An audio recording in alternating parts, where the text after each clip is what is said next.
இனிமையிலும் இனிமையான உலக மக்கள் அனைவரையும் யோகா நாகையின் சார்பாக அன்பாக வணங்கி பயிற்சியை தொடங்க தயாராட்ட நிலையில இன்னைக்கு நிறைய பேருக்கு பயம் இருக்குங்க. பயம்னா என்னங்க? அச்சம்ங்க. இதை இன்னைக்கு பாரதியாரை நினைவு மனைவி அவரை இந்த இடத்துல மையமா வச்சு ஒரு சில வரிகளை சொல்லிவிட்டு பயிற்சி ஆரம்பிக்க தயாராகிவிட்டார். பாரதியார் எல்லாருக்குமே தெரியும். ஆமா, ரொம்ப சிறந்தவர். ஆமா, அச்சமில்லை அச்சமில்லை அச்சம் என்பது இல்லையே, உச்சி மீது வான் விழுந்து வீழுகின்ற போதிலும் அச்சமில்லை அச்சமில்லை அச்சம் என்பது இல்லையே. இப்ப இந்த குரலை ஞாபகம் வச்சுங்க. 3 திருப்பம் சொன்னாலும் மூச்சு பயிற்சி யோகாவுக்கு தயாருங்க. நான் கண்ட உண்மை. அவரை காட்டலாம் மீசன்னு சொல்ல முடியுமா? என் மீசை துடிக்கிறது.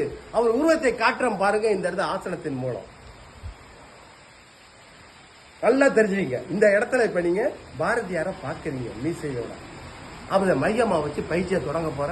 இப்ப செய்ய போற பயிற்சி தண்டாசனம். நண்பர்களை காட்டுங்க. வஜ்ராசனத்துல எல்லாம் உட்கார்ந்து இருக்காங்க. வஜ்ராசனத்திலிருந்து அப்படியே தண்டாசனத்துக்கு வாங்க. படுப்பா. கீழே கையை வச்சு படுத்து நீங்க படிங்க. Very good. மேல எந்திரிங்க.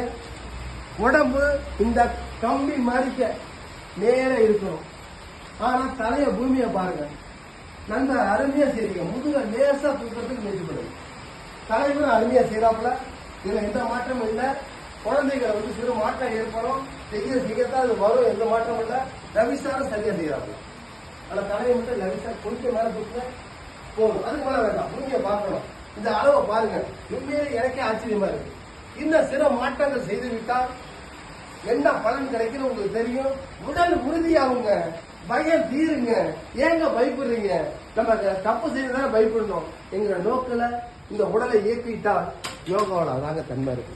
எந்த மாற்றமும் இல்லை என்று சொல்லி அருமையாக விடைபெறுகிற உங்கள் அனைவரிடமிருந்து நன்றி, வணக்கம். பெல் பட்டன் அமுக்க மறந்துடாதீங்க. நீங்க மட்டும் பார்க்கறதோட இருந்துடாதீங்க. நண்பர்கிட்ட பகிர்ந்து கொள்ளுங்க. தான் கண்ட இன்பத்தை அனைவரும் பெற வேண்டும். இதுவே சொல்லி வாழ்க்கை